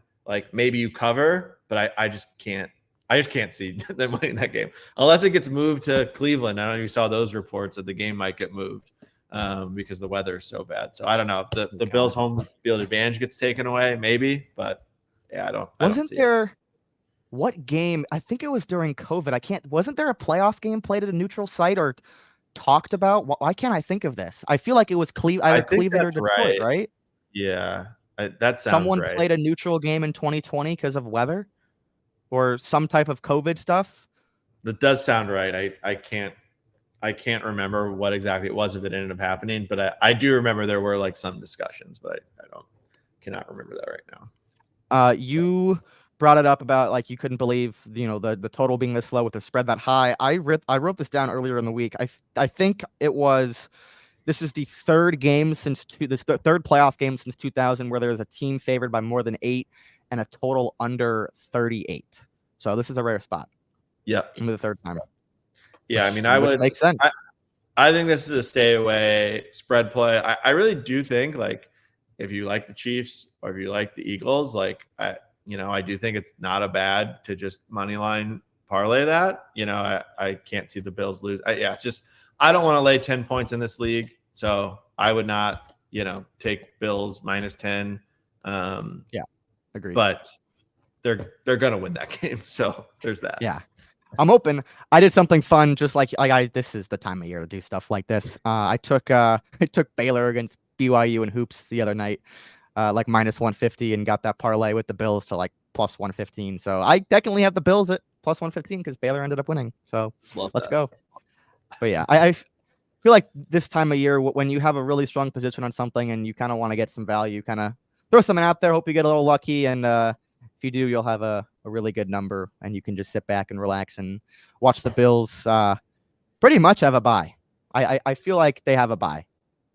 That's how that's why, like, as a Bills futures holder, like, that Dolphins game was not only for like home field and the division, like, was big, but to have that first round game be against the Steelers, seeing Watt go down earlier in the day was just like, holy shit, this is like a complete game changer if the Bills could win this game. So they did. Yep. And feeling good about it. They get the home field against the Chiefs. If the Chiefs win, that's huge. That place would erupt if we end up getting that game, which I think we will. All right, Sunday afternoon, the Packers back in the playoffs with Mr. Jordan Love. I love this guy. No pun intended, but he is the man. Like, he's incredible. As I've always teetered about the Rodgers stuff. Never, was happy that he got hurt. Wanted to see him play, but Packers fans deserve this for all the shit they had to deal with. Like, Rodgers had it way too good for him, for his reasoning behind wanting to leave. But we don't need to get into that. But Jordan Love has been sensational, especially down the stretch. Tough spot though, because now he falls into the same spot CJ Stroud is, a rookie quarterback against a quarterback with playoff experience, and he has to go on the road, face a team that is nails at home. The only hiccup they had at home was a last game all year. Otherwise, they scored 30, 35 points a game. They went undefeated at home. Yeah. So this is a tough spot for Green Bay. It's at 7 right now. Complete stay away from me. I have some Cowboys futures. 7.5. I could be convinced to put a little on Green Bay. I don't know the splits. I feel like this is also kind of split in terms of, especially at 7.5. I feel like 7, there'll be some more Dallas money, especially teaser wise. But I feel like when it was at 7.5, there was some Packers stuff coming in. Yep. No, I'm with you. This is a stay away for me.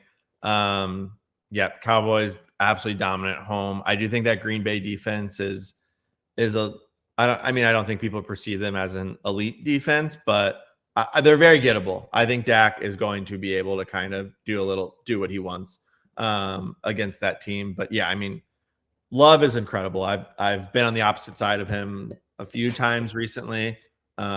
Just so poised, and that's what you want in the spot. You want a guy who's not going to be rattled by going on the road for his first playoff game, and I don't think he will. And I just feel like LaFleur is just like cooking right now. They're just like, everything they're dialing up just looks very crisp. Like, it's just really looking good. The run game, Aaron Jones back. I think they're going to be able to move the ball. Obviously Dallas is a great defense, but to me, like, 7 just feels very right. I will be watching that game for fun. I cannot imagine that I will get involved on either side of the spread, but I am looking forward to watching that game.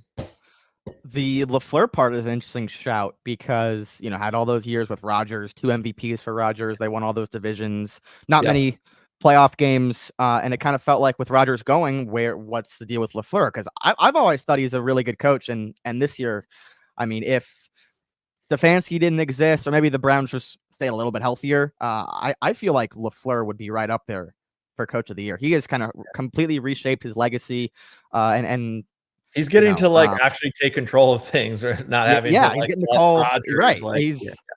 Yeah, so he's become just the man, and I think by next year should be recognized as one of the elite head coaches in the league. And look, before everyone's eyes, the Packers are just right back in it. And like Rodgers goes, and here they come again. It is nuts. It is just nuts. I can't remember who tweeted this. It might have been Mina Kimes, but it's like, yeah, the Packers had to deal with bad quarterback play for 6 weeks of the last 20 years, and now they're gonna have another 10 years of great it's nuts that he's just already this good.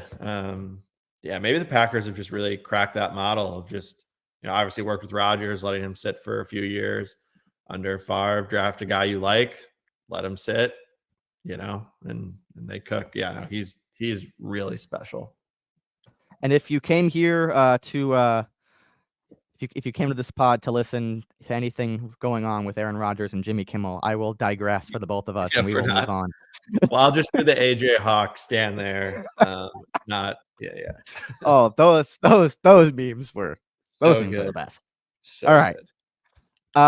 I think the most interesting game on the board, when it became a possibility a few weeks ago, Goff and Stafford and Detroit and the Rams. Detroit's hosting a playoff game for the first time in a fortnight and all this stuff. They haven't won a playoff game in a million years. I think the Rams are super live here. That's my bet. I got them at 3.5. I think at minus 114. I've known that I wanted to do this for 10 weeks now. It's kind of similar to with the Vikings last year. I'll fade them at home as a favorite. That's exactly what I'm doing. Got over 3.5. Not thinking twice about it. That was my instant. Not this stupid, dumb narrative. I just don't think the Lions defense is any good. I can't believe Aaron Glenn getting head coaching interviews. I think that's insane. What's your stance on this game? Yeah, I've not got involved. I do lean Rams. The Rams are just good. The Rams are just very good. And it would be really interesting to see them play against the Niners in the next round, which not guaranteed to happen because the Packers up Cowboys, but the most likely scenario. I do think that would be really interesting. But yeah, it's kind of it's kind of LaFleur Love except elevated. Stafford and McVay are just in a really nice groove right now. It just feels like everything feels very crisp. Obviously, I don't need to not break any news of just how big it's been that Puka has been as good as he is. The run game recently, that Kyron Williams just becoming absolutely unstoppable. And that defense that we, before the year it was they just have Aaron Donald and no one else. Kobe Turner is really good. I know. I know. Is really good. Yeah, they're really good. And I do, I'm curious your take on this. I do think there is something to be said that McVay knows all of Goff's moves. You know what I mean? McVay knows everything about Goff. And I do think that helps this time of year. And I think McVay's really good at his job. So yeah, 3.5, that's a great number. Hats off to you. I don't think we're going to see that again. So the question is, do you invest at 3 or do you just, acknowledge that you missed the best of it and sit out? We'll kind of see where I net out on that as the week goes on. But I do like the Rams. I would not be surprised at all to see them pull the upset. I think they're in a really nice groove. We can go back and forth for a half hour on all the different angles that both these teams could have, because you have maybe a little bit of revenge from Stafford for sure, some revenge on Goff because this was the team that drafted him. He made a Super Bowl with them, and then a year later he was gone. But motivation and revenge only goes so far because, to your point, Goff was McVay's little puppet. He orchestrated him and, didn't really build the offense around him. There was Gurley and they had a couple of 1,000-yard receivers and a really good offensive line. And Goff succeeded. I'm not going to take anything away from him. He succeeded, but it was very McDaniel and Tua-esque. He was the guy pulling the strings. He knew what his weaknesses were, so he could build around that. So he's going to use those to increase his team's chances of winning. It does sound very simple, but I think that's a real angle. And a lot of people are talking about revenge for both these quarterbacks and not so much the point that you made with just McVay being really good at his job and super smart, and he's going to figure out a way to make Jared Goff make some Jared Goff mistakes. And even though they're at home and they probably do have the better team, but it's actually crazy what the Rams have done after one down year. Haven't had a first round pick in like 7 years. People thought they were going to be the worst team in the league this year. I mean, I thought they were going to be really bad. I thought they had 4 good players and everything else on the roster was horrible. Yeah. That's exactly what I said about them preseason. I was like, I said that the Rams have a good player problem. They don't have a really good player problem because they have a lot of really good players, but they have a good player problem. And some of these draft picks, these 4th, 5th round guys, Kobe Turner, your guy. Yeah. But like we have not heard anything from Aaron Donald this year because he hasn't been an Aaron Donald beast, but he's still been really good leading that front. But some of these other guys, man, their special teams suck. So if we're in like a tough spot where they got to make a kick, glad you called that out. or catch a punt, I don't trust them at all. So that probably might end up costing me my money line bet. We'll see. That's for sure a possibility. Special teams not great. Lions have the advantage for sure there. But hey, in postseason football, college and NFL, we've seen elite special teams blunder. I guess that's the word. The last couple of weeks. That poor Michigan kid transferred, couldn't even celebrate his championship. Oh, did he really? Yeah. Oh man, his tweet was like really sad. Like he didn't even like celebrate. He's like, because people were just killing him, so he transferred. Was it the same guy both times? The muff punt and then the almost muff punt that went into the end zone? Or close to the end zone. Yikes. I don't. In the first muff punt in the Rose Bowl, no, I think it was 2 different guys. But the guy who fumbled at the 1 yard line, that's the guy who transferred. But I could be wrong. He didn't even end up costing his team the game. Yeah, I mean, good on him for picking it up and getting out of the end zone and saving it. But yeah, I mean, I think the other thing that needs to probably be called out for this game is just like, who do you trust more in a high stress playoff situation, McVay or Dan Campbell? I'm going to throw a hissy fit and go for it from the 7 yard line. Like, and I do like how aggressive Campbell is, but like, he's like kind of losing his mind. And that whole team, like the fact that the ending of that game, like they were still complaining about it and like, throwing it to Skipper I don't know. It's just like, you got to move on. Like, move on. It's over. You lost the game. I don't know. It's just like. Did you see his radio spot that week, or I guess this past week? Yep. The greatest. Yeah. I'm just like, this is a guy that looks like he's losing it. I mean, I think he's a great coach. What he did last week was stupid. Like the Eagles and Cowboys were not going to lose those games. Got Laporta hurt. He almost got Amon hurt. Like it was just like, why are you doing that? Was that your reasoning for taking the Vikings? Because that was mine. I thought he was going to sit guys most of the game. I thought I was similar to why I took the Giants versus the Eagles, whereas like I think they're kind of going to play their guys a little bit, but like, and then the Eagles obviously ended up just sucking, even though they're trying to win. But I was like, I could see a scenario where they kind of just call it quits in the middle of the game or realize, hey, this isn't the most important game. Like, the fact that he went full go at that game, even after Laporta got hurt, it's just like it's just like a guy who's just like so stubborn and is like he's too wanting to prove that he is an alpha for his own good sometimes. Yes, that's a good call. It's just like it's my way or the highway. Yeah. And that's probably not a great mentality for a coach. Yeah. So But and the Amon-Ra thing, I mean, the guy I'm pretty sure he went to the blue tent and then came back in the fourth quarter. Yeah, she's like, why are you even risking that? Yeah, it's ridiculous. So we'll see about those injuries, but nonetheless, definitely a Rams spot. So I feel good with my 3.5. I still lean the Rams at 3 and money line.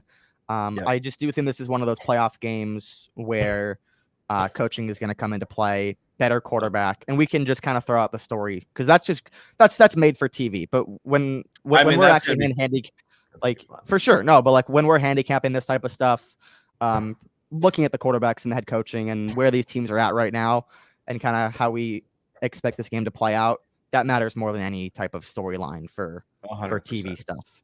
So definitely a Ram spot for us. I would still take them at 3.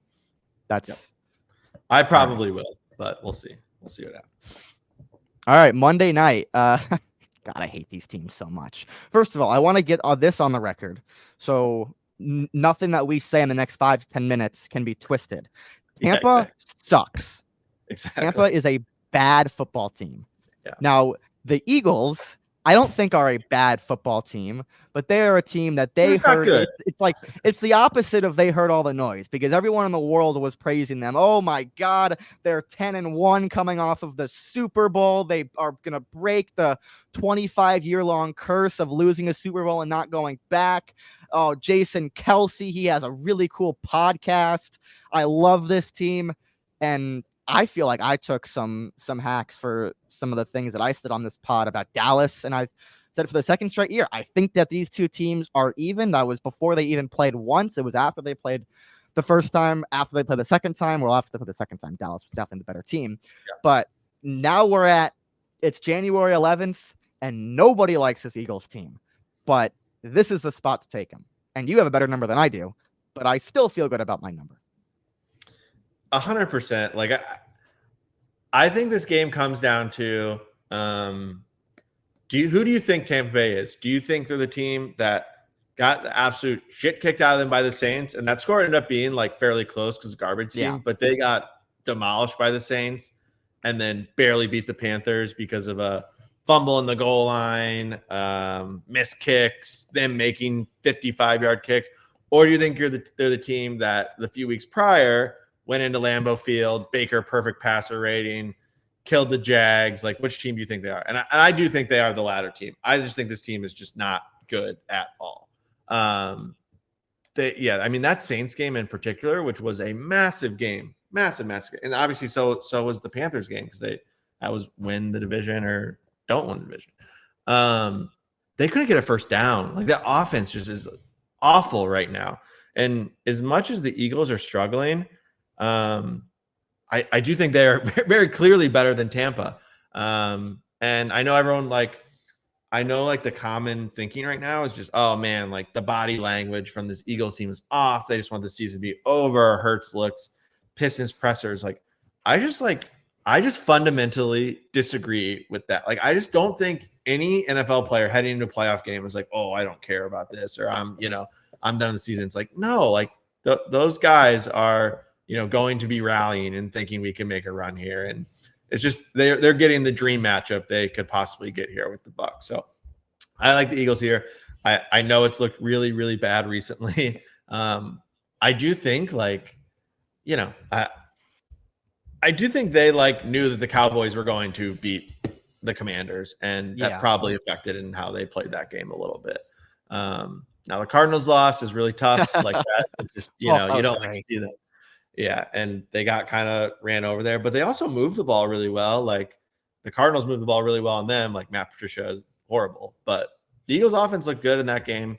And I just think they're a step above, and I hope they demolish Tampa, and then you get like a short line with them versus like the Niners or someone would be great. I don't think that's realistic. Probably Dallas. It'd be Dallas if the Rams win. That's true. So, which would be great. Yeah. So we'll see. Either way, I feel like, so the Cowboys would for sure be favored at home over the Eagles. That line probably will be about 4.5. I would take Dallas. So. But if we could get the Niners under 7, if that exists in the ether of the universe, if the Eagles really play well, oh man. Yeah. And I feel like if the Eagles do play well, I feel like there's a chance that the public kind of will forgive them for rally around the last 3 weeks and the rally around them. Yeah. And Devontae's back. I do think that's a huge piece of their offense that, they're missing. I know AJ Brown is hurt, questionable right now. I would imagine that he's going to give it a go. I know Hurt said he hasn't thrown since Sunday. Obviously, that's not necessarily what you're thrilled to hear for, but it also could be like a little bit of like gamesmanship. I don't think the players usually like to just like act like they're wounded ducks. I feel like there could be some gamesmanship there. So if AJ Brown goes with Devontae back, like, I think that offense is going to look a lot better than it has in recent weeks. And again, the defense has been a shell of itself for the last 8 weeks, but you're going against an offense in Tampa that I just don't think can move the ball right now. I just flat out do not. So we'll see. Yeah, this is why I hate this game so much, and why we have to watch it and bet it, because a couple of weeks ago when there was still a little bit of love on the Eagles, they were in the lead in their division. They had just gotten blown out by Dallas and the Niners, but it was like, oh, they're the Eagles. They have Jalen Hurts, and Nick Sirianni cried during the national anthem, so we love them, right? And I was like, I will bet against anybody that they play. But at the same time, I also told myself, because I was assuming the Eagles were going to survive and win the division and not lose to Arizona and the Giants. And I told myself, I cannot wait to bet on whoever plays the NFC South team. So now it's just a combination. What the fuck? So yeah. But I mean, it's like I think a lot. Like I would have said the same thing about the Eagles. Can't wait to fade them in the first round. I probably would have said the same thing about the Chiefs, to be honest. Like, excited to fade the Chiefs in the first round, but it's a good reminder of like you gotta wait to see what the matchups are, and you gotta like let go of some of your like preconceived takes of what you're going to do, because it's like you could face a Dolphins team that's missing half its defense and 0-degree weather, or you could get a Tampa Bay team that has scored 9 points outside of garbage time in the last 2 weeks, and they're against the Panthers. Like, it's just I mean, it'll be that game is going to suck, but I think the Eagles will win. So no, I was talking about the Panthers game. That was brutal. That was awful. Horrible. I hated that. That was one of the worst days ever. Anyways, so just to wrap around, you have Cleveland at a good number because of Jason Tatum. We both have the Chiefs at a killer number, -144. I got Buffalo at a good number. Stay away from you. Both staying away from Dallas, Green Bay. Aligned with the Rams, and then aligned with Philadelphia. Yep. I mean, I would. Obviously, so I have Eagles money line at -130. It's around -160. I wouldn't play that. I do think the 3 is fine. I don't think you're going to see that number. I don't know. Yeah, I don't see that number moving, honestly, either way. I don't think we'll see a 2.5 again. No, I don't think we'll see 3. I took 3 on Tuesday because I wasn't sure about Baker, so I felt like there was still a possibility that some stuff could come out on him that he's just not even close to 100%, might move the lineup. So I was kind of, trying to beat the punch there. But if it closes at 3, I'm still fine with it. If Baker is hurt, comes out Saturday or Sunday, and the line moves up, cool, even cooler. So, but I'm still fine with the 3. I would take it there. Not everyone can be as cool as you and get the -130, and you still got shit for that. Like, that was so funny. But yes, I should say agreed. Like if for something that's actionable, I would be totally fine taking Eagles -3. I think they win that game. All right. I don't say fairly easily, but I think they can cover 3 for sure. Sure, for sure. All right, you wanted to talk about some college football craziness. I'm still pissed that who's going to be the next Bama coach? I know. I mean, Michigan is a national champion. We still don't have an NCAA video game commercial yet. We've now moved into the college football part of the year where we track these airplanes that never really end up being right. The landing stuff was funny. And what he did today, did you watch the video? I did. Yeah. He's good at social media. Yeah, he's good. He's the great. The part which is ironic because he did the there for clicks, where for wins, while he's very good at social media. There's some irony in it. But yeah, the thing that he said on that video that really made me chuckle and just be like, "Oh, I love this guy so much." Do you think your coach is leaving? Or question mark? Come play for us. I'm like, it was just a full recruiting video. That's so great. Oh, that's awesome. But I was in the car for like 15 hours yesterday, and I was like, "Oh, Carroll's done. Wow, Vrabel done. Wow." And then holy shit, Saban is done. I missed all of this. And when I got back, I was like, I feel like it's wildly inaccurate to think that they're going to make a hire and not even talk to Lane Kiffin. Yeah. And maybe like they're going to go after anybody they can. I'm sure that they probably called Kirby Smart and he immediately hung up the phone. Yeah. But I feel like they have to at least talk to Lane. It feels like it's going to be DeBoer right now, doesn't it? Like it feels, Norvell tweeted today, like, great day to be a Seminole. Oh my God. Lanning's out. Lane, it's been pretty quiet on the Lane front. Will they actually go? God, that would be. It's been weirdly quiet on the Lane front. Yep. But gonna put that out. If it's not Lane or DeBoer, I'm like, who? It's not gonna be Dabo, like, which would be that would be the greatest content day of all time. If that happens, but I'm like, they're kind of, it's like you're like, they're too good of their options are limited because they're too good of a program. You know what I mean? It's like you can only go after the best of the best when you're Alabama. It's not like you can go get, I don't know. I don't like want to Jason Candle from Toledo or yeah, something. like you kind of got to get one of those guys. So I don't know. Yeah, like, if I was DeBoer, I would take that job in a heartbeat. I would sell as high as I possibly can on Washington and go to Alabama.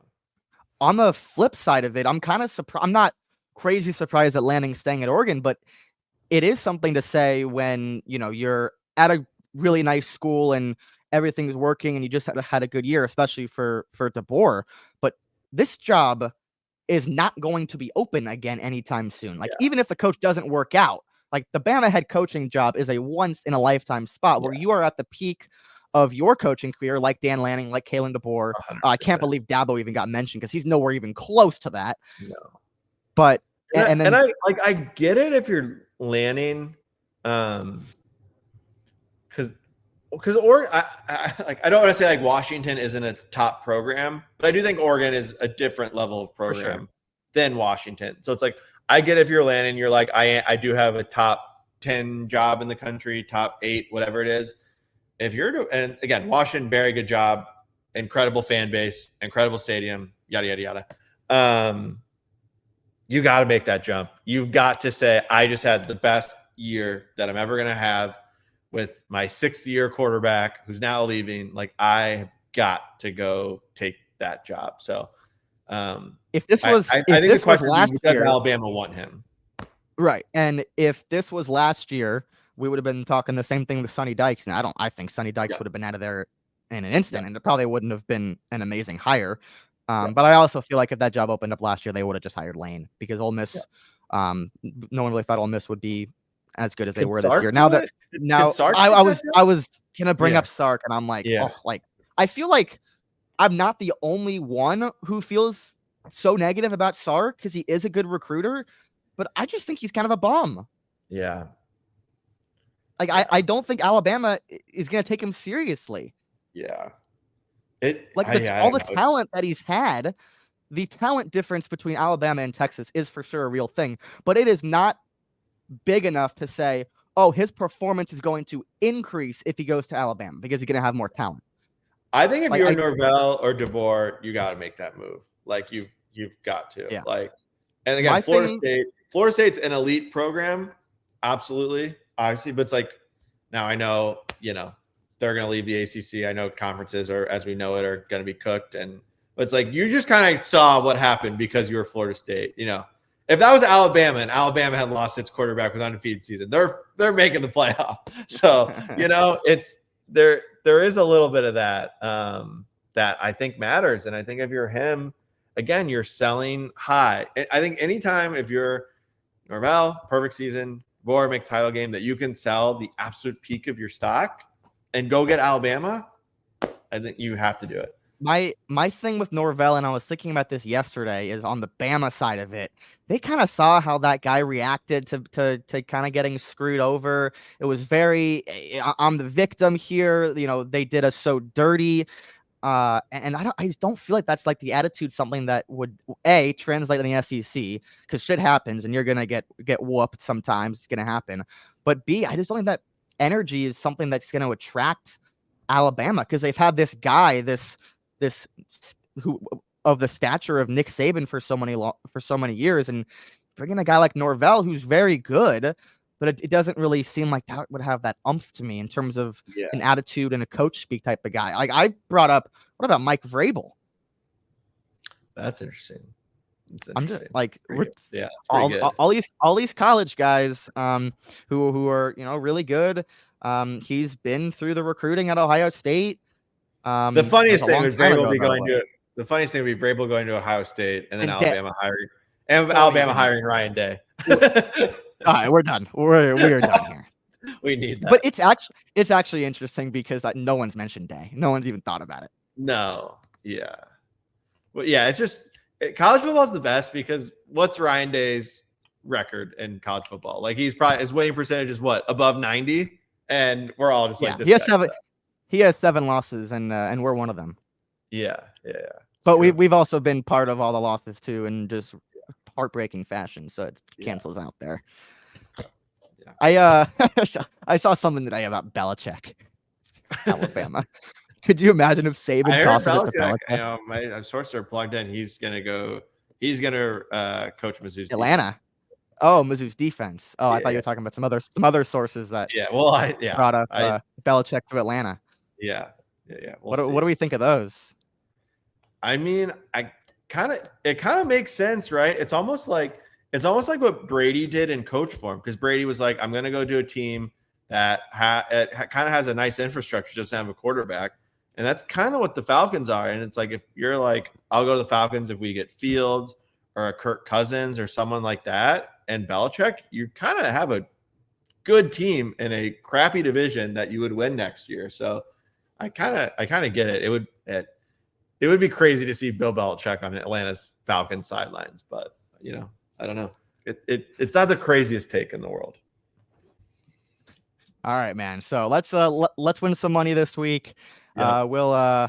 I'm sure we'll discuss this Bama thing. I feel like they're gonna hire someone within 3 days. That's kind of my. I agree. I do think, because they don't want those guys to transfer and leave. Right, because it opens up the 30-day window or whatever. But also, if it is Lane, this would be super interesting. Last thing here, if it were to be Lanning or if it's Washington, it creates a huge domino effect for those programs, because if Ole Miss's coaching job opens up, I mean, they can get anyone they want. That's the same thing as A&M, probably even to a bigger scale. Fascinating. So it really is just absolutely fascinating. Yeah. That's exactly the reason why the domino effect of whoever leaves and takes that job and then is just going to be crazy. But yeah, man, wild times. We are almost on the hour dot exact. This is going to be a long ass podcast. Anyways, all right, man. You're the man. Talk soon. Appreciate you. Later, man.